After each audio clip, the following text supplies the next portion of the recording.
Bismillahirrahmanirrahim. Qala mu'allif rahimahullahu ta'ala nafa'ana bihi wa bi ulubihi wa bi barakatihi fid dharain. Faslun fi bayanil qurbat. Sa'adatul insani fi ma'rifatid dayyan. Kebahagiaan manusia di dalam pengetahuan agama. Wa ta'atur rahmani bi fi'li ma umira bihi fis sirri wal i'lan. Dan ketaatan kepada Allah yang Maha Rahman dengan perbuatan apapun yang diperintahkan kepadanya pada saat rahasia maupun terang-terangan. Wa tarki manuhiya anhu minal kufri wal fusuqi wal isyan, dan meninggalkan apa saja apapun yang dilarang padanya dari kekufuran dan kefasikan dan perbuatan dosa atau maksiat. Mimma yata'allaqu bil qulubi wal abdan, dari apa-apa yang dikaitkan dengan sebab hati dan badan. Panabda'u bi islahil qulubi, maka memulai dengan memperbaiki hati, maka sungguhnya memperbaiki hati manba'u kulli ihsanin, adalah membawa kepada setiap kebaikan.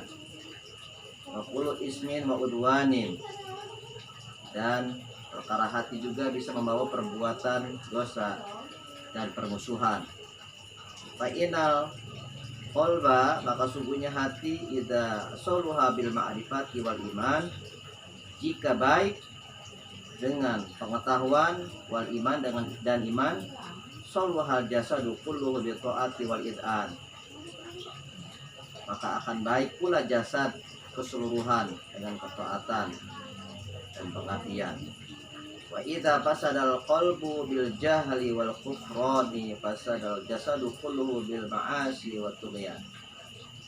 Dan jika rusak hatinya dengan sebab kebodohan dan kekufuran, maka akan rusak pula jasad keseluruhannya dengan sebab kemaksiatan dan pelanggaran. Dalam kesempatan ini, dalam kitab Syajaratul Ma'arif wal Ahwal, Syekh Izzuddin bin Abdussalam menjelaskan tentang akhlak di dalam Islam. Sebuah pertanyaan di masyarakat, apa sih perbedaan etika, moral, dan akhlak? Etika adalah perilaku yang mampu diterima, yang sanggup diterima dan bisa diterima oleh akal.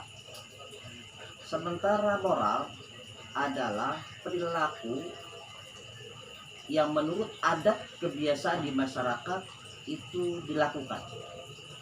Sedangkan akhlak adalah sesuatu perkara perbuatan yang mengikuti aturan Al-Quran dan sunnah baginda Rasulullah Shallallahu Alaihi Wasallam. Walaupun memang ada irisan kesamaan antara etika, moral, dan akhlak, namun orang yang beretika dan bermoral belum tentu orang tersebut berakhlak. Kok kenapa? Contoh lah, kita lihat, kita saksikan seseorang yang ketika dia di masyarakat tidak permisi ketika melewati orang lain, pasti tidak akan diterima. Tidak diterima dalam akal pikirannya orang tersebut. Tapi ketika orang tersebut tidak permisi melintasi orang perkotaan, itu hal yang biasa-biasa saja, tidak tabu. Karena daya pikir masyarakat pedesaan dan perkotaan itu jelas berbeda. Kenapa? Bagi orang perkotaan, orang yang individualis, bahasa etika, dia permisi dan sebagainya itu tidak penting. Kenapa? Yang penting adalah bagaimana masyarakat perkotaan tidak melakukan sesuatu yang merugikan dirinya, dan dia pun tidak akan ingin merugikan orang lain. Jadi selama orang lain tersebut tidak merugikan dirinya dan dia pun tidak merugikan orang lain, hal itu adalah satu kewajaran ketika melintas seseorang kepada orang lain. Tapi bagi orang di perkampungan, di pedesaan, kenapa dalam hal ini ketika melintasi atau melewati orang lain dia harus permisi?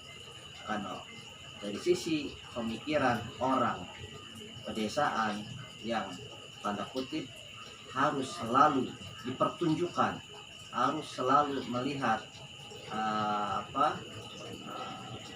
ekspresinya, contohnya, perilakunya, itu harus betul-betul dia bisa saksikan dan dia bisa lihat orang itu beretika ataupun tidak.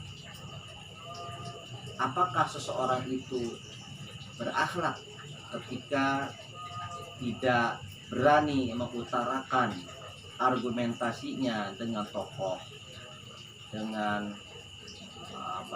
orang tua, dia tidak bisa memberikan masukan, kritik, karena segan, ada takut tersinggung. Sementara di belakang orang tersebut yang dia anggap tidak enak tadi, lalu dia berbicara hal lain, menggibahkah, bernamimahkah. Nah, jelas ini secara etika memang dibenarkan, tapi secara akhlak orang tersebut masuk kategori tidak berakhlak yang baik. Islam ini mengajarkan keterbukaan. Islam tidak pernah mengajarkan seseorang dengan kepalsuan. Islam mengajarkan kepada diri kita sebagai manusia yang beragama Islam ini, mengajarkan bukan hanya keterbukaan, tapi jangan ada unsur kepalsuan. Seolah-olah santun, sementara di sisi lain senang menghujat, senang mencaci maki. Apalagi zaman sekarang dengan media sosial mudah menjadi gesekan di masyarakat. Adik sama kakak yang berbeda pandangan jadi problem, jadi masalah. Saudara dengan saudara jadi ribut, teman tetangga sama tetangga jadi ribut, gara-gara sudut pandang yang berbeda menyikapi berlangsungnya negara misalnya, atau kepemimpinan, atau orang yang tidak dia sukai lalu ditulislah di status. Ini jelas tidak berakhlak, dan orang yang tidak berakhlak juga tidak masuk kategori beretika dan bermoral. Orang yang berakhlak adalah orang yang mampu mengendalikan psikologinya, mampu mengendalikan emosinya, mampu menjaga prasangka-prasangka yang tidak baik. Maka nanti bicara akhlak kita akan mengenal sombong. Bicara akhlak kita akan mengenal yang namanya hasad. Bicara akhlak kita akan mengenal perkara-perkara yang jelek lainnya. Bukan hanya sombong, hasud, dengki, riya juga masuk, ujub juga masuk, dan sebagainya. Dan ada perkara yang baik dalam hati ini yang mahmudah, misalnya tawadu, qanaah, kemudian sabar, ridho, dan sebagainya. Nah, ini cakupannya adalah kaitan antara dirinya, kemudian dinilai oleh ilmu pengetahuan yang dituliskan secara konsep dalam agama, lalu dia ada singgungan langsung dengan Allah Subhanahu wa Ta'ala. Inilah akhlak. Maka nanti akan banyak dijelaskan berkaitan tentang akhlak agar kita mampu menerapkan akhlak ini di dalam perilaku kita. Sebab ini akan menjadi satu masalah ketika di masyarakat dia akan berburuk sangka dengan ustaz, dengan kiai, dengan ulama, lantaran tidak diterima oleh akal pikirannya, sehingga dia akan menilai bahwasanya orang tersebut, si ustaz, si kiai, tokoh adalah orang yang tidak berakhlak. Nah, apakah orang yang menilai tersebut sementara dia tidak dan bukan siapa-siapa? dia mengatakan orang tersebut, tokoh tersebut adalah orang yang tidak berakhlak, ini satu hal yang akan menyebabkan permusuhan tengah-tengah masyarakat. Maka disinilah harus ada keseimbangan antara dua belah pihak. Masyarakat tidak bisa juga menilai tanpa dasar keilmuan. Boleh saja orang tersebut hanya menilai dari sisi etika dan moral, tapi juga harus betul-betul belajar dan mengkaji bagaimana etika dan moral tersebut yang jelas selalu melihat dari sisi pemikiran dan berbaik sangka. Bisa saja orang yang tidak melintas lantaran dia sedang ada masalah dalam pikirannya, dalam hatinya, ada problem. Kemudian juga dia tidak melihat, tidak memperhatikan orang sekitar dirinya. Lalu apakah kita langsung menjustifikasi bahwasanya orang yang melintas tersebut, yang tidak permisi tersebut adalah orang yang tidak beretika, bermoral dan berakhlak?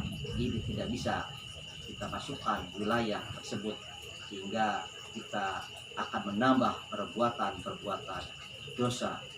Karena nanti secara akhlak adalah sebagaimana tuntunan ajaran agama, ini akan menghasilkan, akan berdampak konsekuensi, apakah dia berpahala manakala dia melakukan kesombongan, justru akan membawa perbuatan dosa. Apakah akan berpahala ketika dia itu hasad, dengki, justru akan membawa perbuatan dosa. Tapi ketika dia berbaik sangka, husnuzon, apakah dia itu akan berdosa? Tidak, justru sebaliknya akan membawa pahala. Dan berarti ada nilai yang bisa peroleh dari akhlak tersebut. Tapi ketika bicara etika dan moral, itu tidak kaitannya kepada pahala dan dosa. Nanti kita akan banyak jelaskan terkait tentang akhlak dalam ajaran Islam ini. Wallahul muwaffiq ila aqwamit thoriq. Wassalamualaikum warahmatullahi wabarakatuh.